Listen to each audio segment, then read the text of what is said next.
Hey guys, so today we're going to be looking at a bunch of weird builds from Challenger or Master Tier. Most of these are Koreans, but not all of them this time. I'll give you the items and the runes, but I'll also try and explain why it actually works, so you have some kind of idea if you fancy hopping into a game with them. Obviously, practice these in a normal game first kind of goes without saying. They do work, but more if you know what you're doing. The first one of this video is something Maha from the LCK team MVP has been doing recently in solo queue, and a few others actually have as well. This is Lethality Xayah. This build massively focuses around arm penetration in general and making it as good as possible early into the game. So the build would be Ghostblade and then into a Dirk after that, actually. Just leaving that other straight to Dirk though, not upgrading it yet. Getting a Last Whisper, so the Lord Dominic's Regards, normally a Guardian Angel then, or a Black Cleaver. Ghostblade actually gives 18 lethality and a Dirk is 10 on its own, so it's pretty good value for money there, even just leaving it. Then Lord Dominic's give 35% total arm pen as well. It seems really weird to stack it all, but it does work. Runes are Lethal Tempo, Triumph, Bloodline for a bit more life, Seal Coup de Grace as well for the damage, and then Celerity and Gathering Storm and Sorcery, so kind of standard really for an AD carry. You see that there's no real attack speed in this build at all, apart from your boots and Lethal Tempo, so you're relying on that Keystone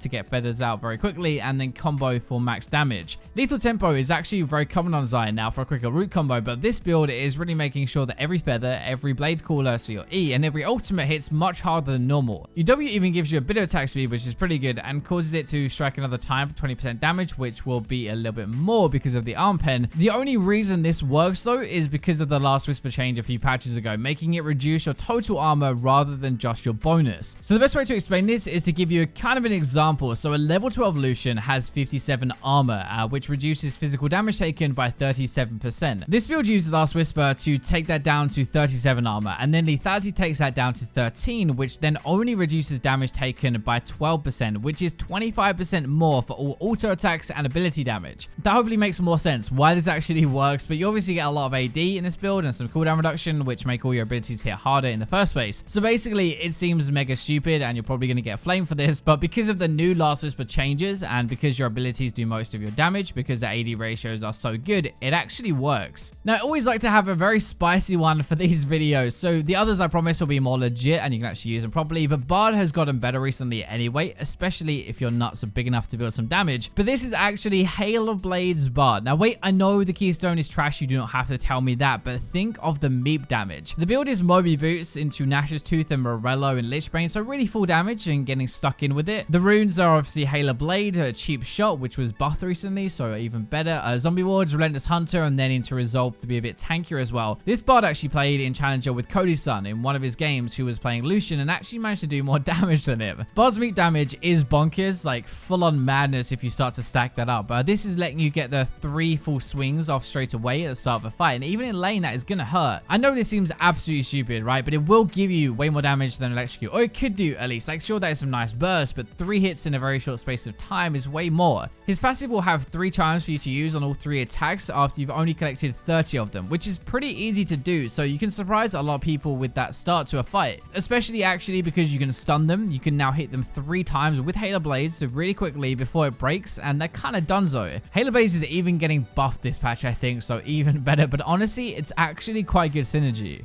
Now, Talon is probably one of the most broken champions in the game, at least for solo queue right now. The guy is kind of on a tear. This is jungle though, Smite and Ignite with a 67% win ratio over 200 games played in Challenger, which is nuts. We're going to go Red Smite Warrior, then Duskblade Cleaver, Last Whisper, either Mortal Reminder, Lord Dominic's up to you, and then kind of like a Ghostblade. There isn't really much difference to the normal build here, except an early Last Whisper and a Red Smite to help your dueling just a little bit more. Runes, Electrocute, Sudden Impact, Eyeball, Relentless Hunter, Celerity, Water Walking, so kind of just like a jungle version of what we normally take. It works because it plays a lot like a Shaco, really. Very aggressive, always looking for fights the entire game, really. He doesn't take flash either because he can hop over walls instead, and uses ultimate if he really has to. If he gets caught, he can kind of get out that way. I tried this one actually to see what it was going to be like, and farm speed is okay, but it is nothing special. You take a really good beating in the jungle actually if you try and just farm. The thing is, it's kind of like why Talia works as a jungler. I figured this out pretty early, and Talon is a natural roaming mid laner anyway. He doesn't really play for the lane phase. You do want to fight, but you really want to roam. The difference is that they don't see you go missing from the mid lane. You could hop over a wall at pretty much any point. A roaming Talon is dangerous enough. Sticking him in the jungle is just a little bit worse, but this is partly because Talon is busted for sure. But if you want another assassin jungler who wants to gank and fight more than anything else, then this is definitely a fun one to try.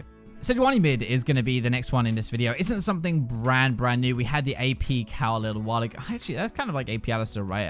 AP Boar, I guess, a little while ago after our rework. A few players have been doing this though, but a pro player Fly is playing tank Sejuani mid, like literally Sunfire, Abyssal as rush items. There is nothing that special about the build really. Sunfire and Abyssal have pretty good synergy because of the burn damage and the magic reduction aura together. You can go Zeke's afterwards. Iceborne, Warmog, Stoneplate, it's pretty much full tank. Runes will be Aftershock, Demolish for tower taking, that's really important. Second Wind and Overgrowth, and Cheap Shot again, which was buffed, and Ultimate Hunter in Domination. Sejuani got good buffs in 8.12. Actually, her W was given a better AP ratio, so was the E actually, but the stun could also be used more in the jungle. It's almost like an evolution of the funnel and the boost strat mid lane. You almost need a carry melee jungler with this strategy to work. They can stack up your stun for you, which is really good, but you bring the crowd control, they bring the damage. You walk around and take every crab, you win every fight because Sejuani is so tanky. Let's not forget that Sejuani is only not meta and only not good jungler because her clear speed is more poo in the new jungle and she cannot duel ready. She doesn't have as much damage. Give her a carry jungler to do that for her and the champion has insane lockdown. Good wave clear with her W now, actually a lot better than you're probably going to think, better than before as well, so she can push and roam as much as she wants. Her passive means she barely takes any damage as well, so it's very hard to force her out of lane and actually do anything when you play against her. It's very dependent on the jungle mid synergy more than anything for this one, so you don't really want to pick this to do like 1v1 all game. You want to pick it to Goon Squad with your carry jungler and enable them to carry harder and win those fights. So it's kind of like the funnel strat except you're taking farm.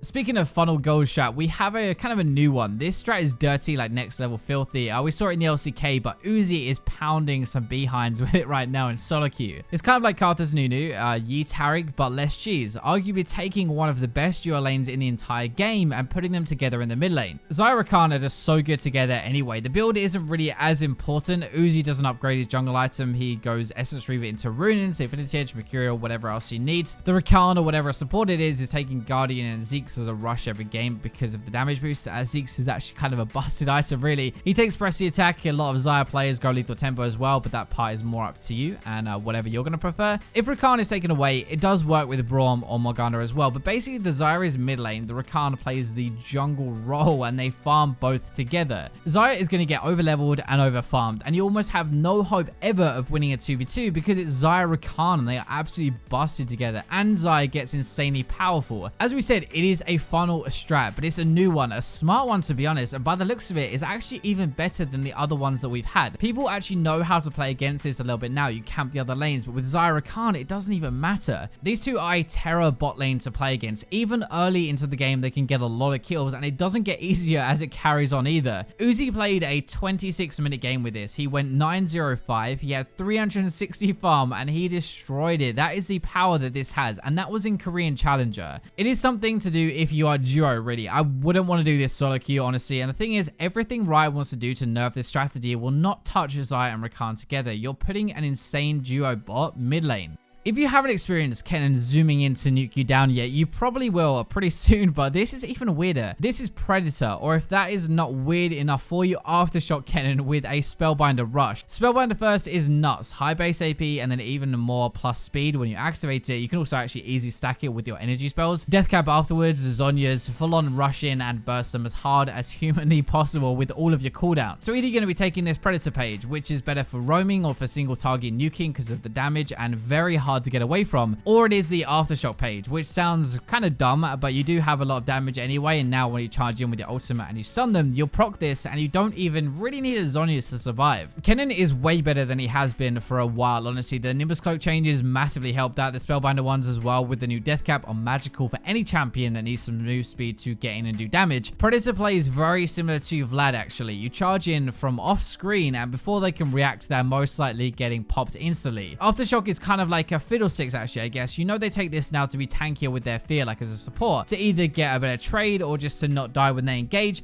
That is what this is doing. Stun in lane, proc it, and get a good trade-off. More though really for team fights actually, so you're just even more difficult to kill when you charge in. Predator is honestly probably a little bit more legit. It's probably a little bit more fun as well. It's more damage, right? But both are fun and something different to try out. Kennen is very strong right now. I think he's kind of underrated as well, but I'm a little bit biased because I love Kennen. But this item and rune combo actually turns him into a proper speed SP Demon. I know this video is called Weird Builds, and we're not really playing it right now, but Gragas support is the most legitimate pick of the entire video. It's actually top tier. It's really good. This is a new breed of frontline damage support engaged, like an Alistair, but more deeps, basically. The build is a lot like Rakan, kind of, so like Zeke's, Knight's Vow, and Locket, stuff like that, so kind of like a mix of offense and defense. Aftershock gives you a bit more tankiness as you belly away into fights. Bone plating is there as well to help you survive a bit more from the poke in the lane. Gragas is a very aggressive lane, though. You are looking to fight and to roam after that. You use your engage as much as possible, your belly or your ultimate. Aftershock helps a lot with that. You've also got your W Drunken Rage, which is another 10 to 18% damage reduction you can use after that wears off, so you can kind of chain them together. They actually max their E first as well with this. It does a massive 280 damage plus 60% of your AP when it's maxed. That is a lot combined with everything else. I kind of like to think of this as a fiddle. He's shy in the jungle, so you stick in bot lane, abuses base damage and his crowd control that is designed for a tank engaged champion, and you kind of want to a winner. This is used a ton in career, like seriously, it's absolutely everywhere in Challenger. It looks weird for us, but very soon I think it will be meta.